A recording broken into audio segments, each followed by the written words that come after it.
Night ஷிஃப்ட்டில் வேலை பார்க்குறதுனால நம்மளோட சுட்டி கண்ணனை நம்மளால் பார்க்க முடியறதே கிடையாது காலையிலலாம்.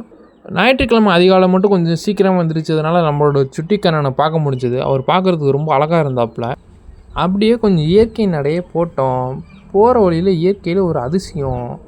ஒரு பாய்ஸ் எல்லோரும் தும்மு தும்முன்னு ஒரு செடி ஆக்கிரமிச்சிட்டு இருந்தானுங்க. அவனுக்கு யாரும் நல்லா உத்து பார்த்தா அவனுக்கு தான் வண்ணத்தி பூச்சி டீமு.